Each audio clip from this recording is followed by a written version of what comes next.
সংযুক্ত আরব আমিরাতের বিরুদ্ধে ইরানের পররাষ্ট্র মন্ত্রণালয়ের সাম্প্রতিক বক্তব্যের তীব্র নিন্দা জানিয়েছেন উপসাগরীয় সহযোগিতা সংস্থা জিসিসির মহাসচিব জাসিম আল বুদাউই।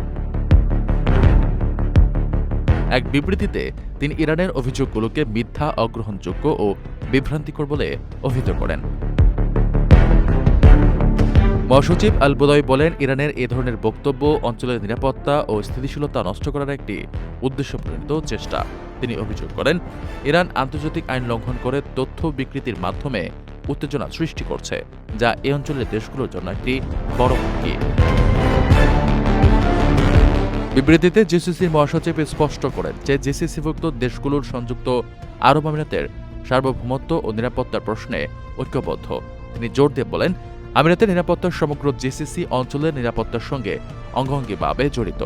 যেকোনো ধরনের শত্রুতামূলক মনোভাব মোকাবিলায় জিসিসি আমিরাতের পাশে দৃঢ়ভাবে অবস্থান করছে। মূলত আঞ্চলিক শান্তি বিঘ্নিত করাই ইরানের মূল লক্ষ্য বলে তিনি মন্তব্য করেন।